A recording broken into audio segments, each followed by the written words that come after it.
Uncle story time, my brother was innocent. Shortly after my brother and his wife were married, they rented an apartment on the second floor. When their first child was 6 months old, they did not want to take any chances with the little one accidentally crawling out the door and falling from the balcony to the ground below. The summer had just arrived when they moved to a moderate 3-bedroom house that seemed quite nice at first. One thing was strange, however. Even though it was extremely hot outside, the temperature inside the house would suddenly become so cold that they would have to grab their jackets from the closet. After roughly 30 minutes, the temperature inside the house would return to normal, and they would return their jackets to the closet. They had no idea that the house was haunted.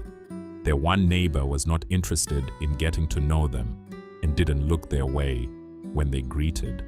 The other neighbor would greet and even have a short chat at the fence that separated the two properties.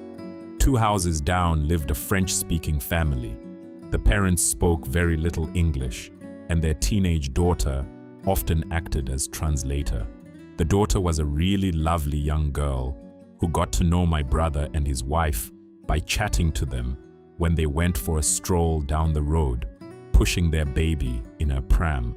The young girl would often visit and played with the baby. A few weeks after the move, my brother's friend offered them a kitten, but the next day he brought 2 kittens. Being a good friend, my brother didn't want to make a scene, so he accepted both. But later the same day he offered 1 kitten to his neighbor, who gladly took the kitten. A week later, their kitten went missing. They searched everywhere and finally decided that the kitten must have got out of the property by crawling under the gate. The following day, the neighbor accused my brother of handing him a kitten and then strangling it. My brother was dumbfounded. He explained that his own kitten was also missing, but he did not kill either kitten. The neighbor shouted, "I actually saw you do it." He took my brother to the very back of the property and showed him where the 2 kittens still hung. Their heads had been pushed through a hole in the fence. My brother loved animals. As a child, he had brought many stray dogs home, knowing that my mother was an animal lover and would look after them. My mother thought dogs were better than humans. Cats were never brought home because my dad was allergic to them. But no one in our family would ever harm animals. No matter how hard my brother tried to explain that he was not responsible, the neighbor wasn't listening, and he refused to talk to my brother again. A few weeks later, my brother and his wife were invited to a friend's house for a birthday party. They felt quite comfortable asking the young French girl to babysit. She brought a friend over to keep her company, as the baby would be asleep in her cot most of the time. The babysitter was paid up front, and a good supply of crisps, cold drink, etc. was left on the counter for the girls. My brother solemnly promised to be back by no later than 11:30. If anything unforeseen happened, the girl could call her mom 2 doors away. Upon their return, every light in the house was on, and every window and door was wide open. My brother and his wife couldn't get into the house fast enough. They sensed something was very wrong. The first stop was the baby, who they found fast asleep in her cot. The girls were no longer in the house. They had gone home. The crockery in the kitchen was all lying on the floor, broken. My brother's wife started to clean up while my brother marched to the French girl's house to demand an explanation. The mother would not allow him to see her daughter. She screamed at him and threw the money into his face, accusing him of scaring the girls. The more he explained that he was nowhere near the house, the more the woman threatened to call the police if he didn't remove himself from her property. Finally, my brother walked home, still none the wiser as to what happened at his house that night.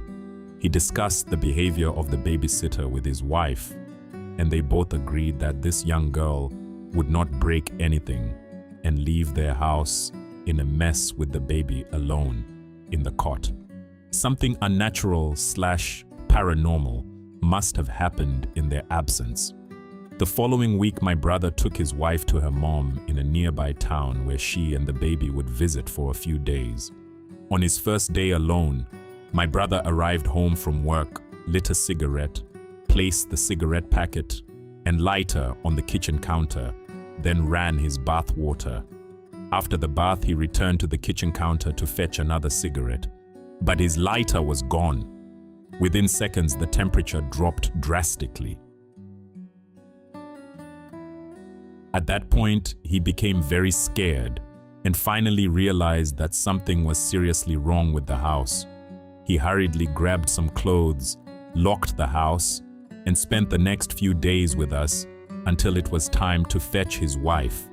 They moved shortly thereafter to stay in a coastal city. Some years later, a friend of my younger brother showed him the new double-story house that had been built on the property. The friend explained that shortly after my older brother had moved, the company who owned the house realized that something was not quite right, as no one stayed for long. They demolished the house and also the adjacent house, the one where the other kitten lived. Graves were dug up and the remains were moved to another site.